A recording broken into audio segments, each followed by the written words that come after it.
Hello everyone. सो इस video में हम डिस्कस करने वाले हैं कि हम आईटीआर रिफंड को कैसे क्लेम कर सकते हैं और उसको कैसे ट्रैक कर सकते हैं। ठीक है, इसमें ये सैलरीड, फ्रीलांसर्स, सेल्फ एम्प्लॉयड सभी के लिए है। जिन्होंने भी आईटीआर 1, 2, 3, 4, 5 कर रखी है उन सभी के लिए है। ठीक है, सो हम वीडियो को स्टार्ट करते हैं। आई नो मैंने काफ़ी टाइम के बाद वीडियोज़ अपलोड की हैं, so I was little bit busy in some work, so that's why I won't be able to upload the videos on my channel. But I hope कि आप सबको ये वीडियो अच्छा लगेगा, पसंद आए। लाइक शेयर सब्सक्राइब ज़रूर करना। ऐसा नहीं है कि मैंने इस वीडियो में जो है सब्सक्राइब और लाइक बटन्स नहीं दिए हैं आपको, तो आप करो भी नहीं, प्लीज़ करना, ताकि मुझे और भी जो है वो इससे अप्रिसिएशंस मिले और मैं चाहूँ कि और भी वीडियोज़ में अपना टाइम निकाल कर आपके लिए अपलोड करूँ ताकि आपकी नॉलेज गेन हो सके। ठीक है, क्योंकि आपका ये फ्री ऑफ कॉस्ट है, आपको कोई चार्जेस नहीं लगते, कोई पैसे नहीं लग रहे हैं। ये आप अगर किसी अदर जगह पे करते हो, नॉलेज लेना चाहोगे, तो करेक्ट नॉलेज भी आपको नहीं मिलता है। अगर आपको इस प्लेटफॉर्म पे मिल रहा है, सो प्लीज़ लाइक से सब्सक्राइब करें। ठीक है, वीडियो स्टार्ट करते हैं। रिफंड है, वो क्या होती है? ठीक है, फर्स्ट ऑफ ऑल हम जानेंगे कि आईटीआर रिफंड होती क्या है। सो अगर आपने टैक्स जो है वो अपनी लाइबिलिटीज से ज़्यादा पे की है और आप क्लेम कर सकते हैं रिफंड को। टीडीएस के केसेस में कॉमन होता है, और आपने एडवांस टैक्स दे रखा है ऑलरेडी, जो आपकी जब एम्प्लॉयर आपको पेमेंट देते हैं, सैलरी देते हैं, वो टीडीएस रिडक्ट करके देते हैं ना, सो एडवांस टैक्स हुआ एक तरीके से। या फिर आपने सेल्फ असेसमेंट टैक्स किया, एक्सेस पे किया है, वो रिफंड के लिए क्लेम कर सकते हैं। और जो रिफंड है वो कहाँ आता है? वो डायरेक्टली आपके बैंक अकाउंट में आता है। बैंक अकाउंट कौन सा, कहाँ लिंक करते हैं?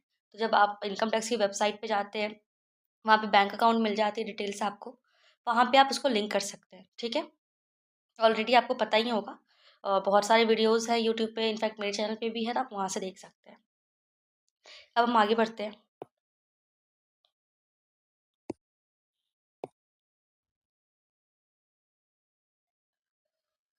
सो हमारे नेक्स्ट टॉपिक है कि रिफंड किसको मिल सकता है। ठीक है, who can get a refund. So basically refund जो है वो सैलरीड एम्प्लॉयज़ को मिलेगा, क्योंकि उसने एक्सेस टीडीएस पे किया है। आप सभी में से मैक्सिमम लोग सैलरीड एम्प्लॉय होंगे, या फिर आप अगर अपने क्लाइंट का फाइल करें तो उनके सैलरीड बहुत सारे लोग होंगे आपके। ठीक है, तो उनको उन्होंने एक्सेस टीडीएस पे कर रखा होगा, वो रिफंड ले सकते हैं। अगर आप फ्रीलांसर हैं या फिर किसी तरह के प्रोफेशन में हैं, तो भी आपका टीडीएस डिडक्ट हुआ होगा अंडर 194J, 194H। सॉरी, ये सेक्शन 194J और 194H क्या होता है, ये आपको मैंने पिछले अपने फर्स्ट वीडियो टीडीएस की वीडियो में बताया है कि हम कैसे इसको इनकम टैक्स की वेबसाइट से देख सकते हैं। और कोई भी अगर टैक्स जो है वो ज़्यादा पे कर रहा है, तो वो रिफंड को क्लेम कर सकता है, उनको रिफंड मिल। सो अब हम डिस्कस करेंगे कि जो रिफंड होता है उसके लिए एलिजिबल कौन है, कैसे हो सकते हैं, क्या रिफंड मिलता है। एक एग्जांपल लिया मैंने, बहुत ही सिंपल सा एग्जांपल है ये, वो ज़्यादा डिफिकल्ट नहीं है, सभी को समझ में आ जाएगा। एक लेमन के लैंग्वेज में अगर आप एक कॉमन इंसान हैं तो आप भी समझ जाएंगे। सपोज अगर आप सैलरी पर्सन है, आपका टीडीएस पूरे साल में 30,000 रुपये का डिडक्ट हुआ। ठीक है, यानी आपके एम्प्लॉयर ने 30,000 रुपये पूरे साल में डिडक्ट करके किसको दिया है? ये दिया है उन्होंने गवर्नमेंट को। ठीक है, अब उसमें से एक्चुअल टैक्स लाइबिलिटी जितनी आपकी सैलरी हुई, जितनी इनकम हुई, उसके अकॉर्डिंग आपका 22,000 रुपये का बन रहा है कि आपको 22,000 की टैक्स आप पेबल हैं, पूरे अमाउंट के नहीं है। तो जो रिफंड, ये जो 8,000 का गैप आ रहा है, उस अमाउंट का क्या होगा? 8,000 के क्या होगा? वही 8,000 रुपये जो एक्स्ट्रा है, जो आपने एडवांस में गवर्नमेंट को पे कर दिया था, आप उसका रिफंड क्लेम कर सकते हैं और उसके लिए आप एलिजिबल हैं। सो ये प्रोसेस होता है बेसिकली।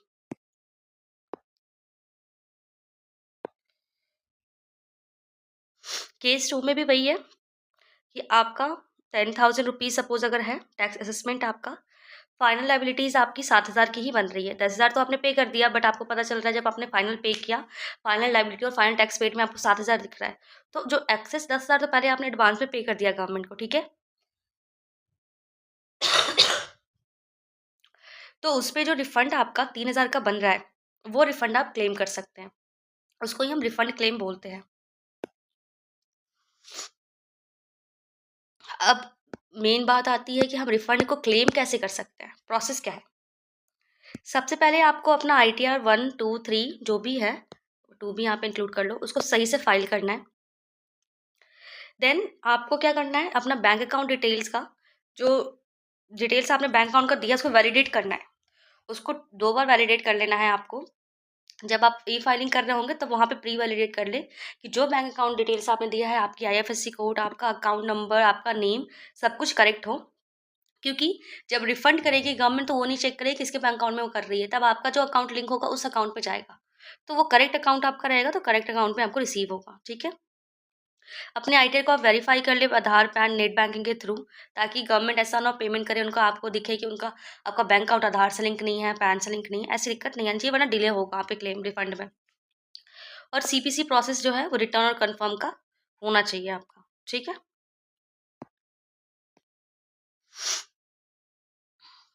अब अपने रिफंड को आप कैसे ट्रैक कर सकते हैं, किस मेथड के थ्रू ट्रैक कर सकते हैं। सबसे पहले आप इनकम टैक्स की वेबसाइट पे जाएंगे, incometax.gov.in। वहाँ पे व्यू रिटर्न्स और व्यू फॉर्म्स होता है, लिख कर आता है, ऊपर में चेक करेंगे, बार होती है उसके पास। सो मैं लाइव नहीं दिखा रही इस वीडियो में, क्योंकि मैं जस्ट फॉर द नॉलेज ये वीडियो लाई हूँ आपको कि क्या क्या होते हैं प्रोसेस।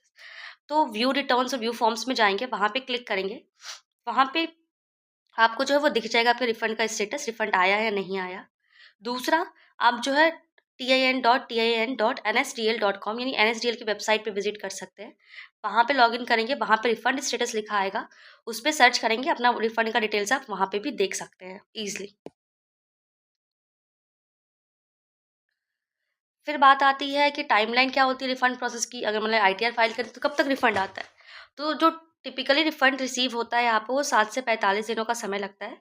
अगर आपने आईटीआर वेरीफाई कर दी है तो 7 टू 45 डेज़ आपको वेट करना है, और उसमें आपका रिफंड प्रोसेस हो जाता है उनकी एंड से, क्योंकि वो चेक करते हैं जितने हायर अमाउंट की रहेगी थोड़ा डिले हो सकता है, लेस अमाउंट की रहेगी रिफंड आपके 7 डेज़ के अंदर आ सकता है, डिपेंड करता है, ठीक है। और अगर डिले हो रहा है रिफंड आने में तो पीक सीजन, सपोज जैसे अभी आईटीआर मैक्सिमम लोग आईटीआर फाइल कर रहे हैं अभी, क्योंकि फॉर्म डिले हो गया था अपलोड होने में। अब जो भी फॉर्म डिले अभी जो भी यूटिलिटीज वगैरह अपलोड हुई है वेबसाइट पे, इनकम टैक्स गवर्नमेंट की वेबसाइट पे, लोग क्या कर रहे हैं, बस फॉर्म अपना फिल करें, जितनी जल्दी इसको फिल करके रिलीफ ले ले अपना वो। तो इस वजह से जो है, क्योंकि बहुत सारे लोग ओल्ड रिजीम में फाइल करना चाह रहे हैं, न्यू टैक्स रिजीम में नहीं करना चाह रहे, अगर ड्यू डेट क्रॉस हो गई फिर new tax regime by default होगी। सो ये सारी जो वजह होती है ना, इसके थ्रू आपके रिफंड आने में टाइम लग जाता है। कॉमन रीज़न्स क्या होते हैं डिले के? अगर आपने इनकरेक्ट बैंक डिटेल्स दिया है अपना तो डिले होगा। अगर आपने आईटीआर को वेरीफाई नहीं किया है तो डिले होगा। अगर आपने टीडीएस और आपकी इनकम डिटेल्स दोनों मिसमैच हो रही है, गवर्नमेंट को दिख रही है आपने कुछ और फाइल किया, आपकी टीडीएस रिपोर्ट कुछ और दिखा रही है, इनकम डिटेल्स कुछ और दिखा रही है, तो फिर आपका डिले होगा। और आईटीआर का फाइल डेट है, जो डेट जैसे मैंने बताया ड्यू डेट की बात कर रहे हैं, तो उसके हिसाब से ही प्रोसेस होता है ये। लास्ट में अगर रिफंड आपको रिसीव ना हो तो क्या करना है? क्या मतलब मैक्सिमम लोग तो आपको बताया था रिफंड ऐसे ले, यहाँ से ले, इस तरीके से ले। अगर रिफंड नहीं मिला, 7 से 45 दिनों का समय भी चला गया, देन आपको क्या करना है? सबसे पहले आपको पोर्टल पे जाना है, इनकम टैक्स की वेबसाइट पे। वहाँ पे स्टेटस में चेक करना है, कुछ डिटेल्स दिख रही है, कोई स्टेटस है या नहीं है। नहीं है तो आप ई-निवारण जो है, वो इनकम टैक्स का ही एक पोर्टल है, गवर्नमेंट की साइट से दे रखी गई है सभी सिटीजन्स के लिए। आप यहाँ पे जाके अपना एक ग्रीवांस जो है वो रेज़ कर सकते हैं कि आपको अभी तक रिफंड आपका रिसीव नहीं हुआ है, ना ही उसकी कोई स्टेटस दिख रही है। दूसरा, सीपीसी के हेल्पलाइन नंबर जो है उस पे आप कॉन्टैक्ट कर सकते हैं। नंबर यहाँ दे रखा है मैंने, 180010030025। इस पे कॉन्टैक्ट करके भी अपने रिफंड स्टेटस की जानकारी ले सकते हैं। अब ऐसा नहीं हो कि ये नंबर दिया है आप बैक टू बैक कॉल करने लग जाए, ऐसा नहीं है। वेट कर ले पहले अपनी टाइमलाइन का, और वो कंप्लीट हो जाता है फिर भी नहीं रिसीव होता है, देन आप जो है वो कर सकते हैं, ठीक है। सो आई होप इस वीडियो में इतना ही है, एंड आई होप कि आपको सभी को समझ में आ गया होगा कि रिफंड कैसे होता है, रिफंड कब क्लेम कर सकते हैं हम, क्यों क्लेम कर सकते हैं हम, कौन कौन एलिजिबल होता है, रिफंड अगर नहीं मिलेगा तो हमें क्या करना है। सो ये सारी पॉइंट मैंने ट्राई की है, कोशिश की है इसमें कवर करने की, एंड आई होप मैंने कवर कर लिया है। इससे ज़्यादा कुछ भी नहीं करना होता रिफंड के लिए, कहीं भी इधर उधर जाने की ज़रूरत नहीं है। बहुत सारे वीडियोज़ हैं यूट्यूब पे ऑलरेडी, आप देख सकते हैं। लेकिन अगर आपको इस वीडियो से कोई अच्छी इन्फॉर्मेशन मिली है, लगा है कि नॉलेजेबल या वैल्यूबल है, सो आप चैनल को लाइक से सब्सक्राइब जरूर करें, और कमेंट जरूर करें अपना कि आपको वीडियो कैसी लगी। सो मिलते हैं नेक्स्ट वीडियो में, तब तक के लिए ख्याल रखो, टेक केयर, बाय बाय।